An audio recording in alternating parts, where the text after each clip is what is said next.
Go ahead, Alvin. Okay, again, Alvin. And I think that, what I hear is a lot of frustration.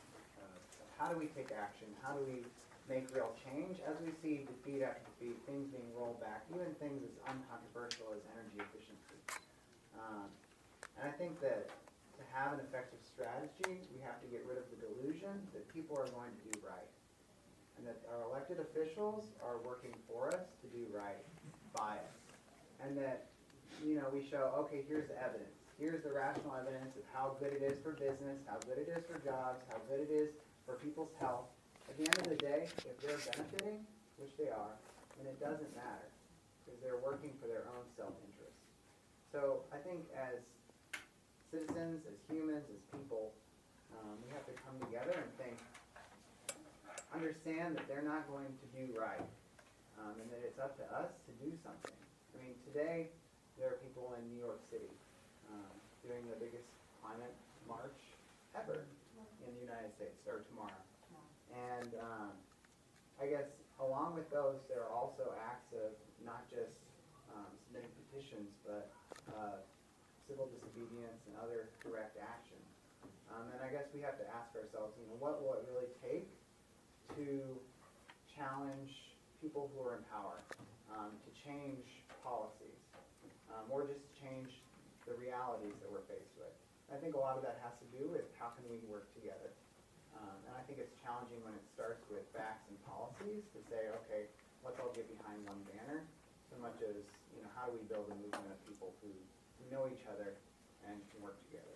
That's very good, Alvin. He basically segued all of what the Moral Mondays are about.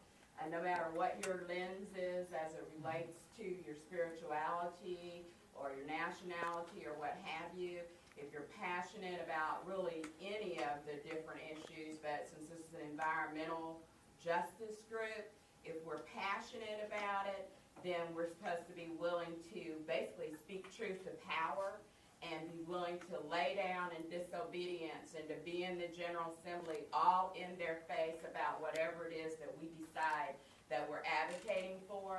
And Reverend Barber basically spoke yesterday about how if we do our political analysis and we specifically target the weakest link, maybe somebody running for something or whatever it is, whomever we identify, and we continue to attack that person.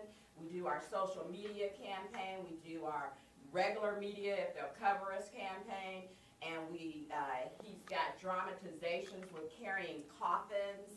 I mean, he says we need visualization and dramatization in order to make a difference. We don't care if you're Republican, Independent, or Democrat. We, the people, want to take our house back, and we want you to operate in a moral and just lens, and we want to speak truth.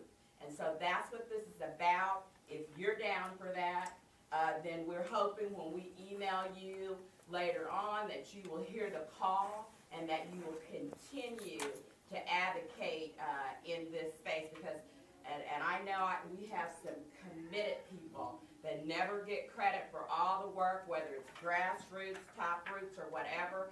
They work tirelessly day in and day out for environmental justice. And so I think a lot of people are tired. We don't want to wait for 20 years to get clean energy. We want clean energy right now. We want jobs right now. We want violence reduced right now. African American, well, you may have seen the census report that showed Indiana, period, has a high unemployment and poverty rate. Particularly the African Americans, of course, have the most. So we're ready now. So we want you to join us in this movement right now. And going forward with other meetings, we've got to be systematic. They're systematic. He referred to another group that drinks tea, that they're organized, that they're studying the Constitution. We've got to study the Constitution. We've got to use the knowledge of the Constitution against the power institution and bring it back to the people, because we all want air, we all want clean water, we all want decent land to grow our crops, or, well, the land's kind of distorted now. We're going to have to do hydroponics like Cooper Institute is doing, clean fish, and so, right, we've got to move right now. Sorry, don't know where that came from.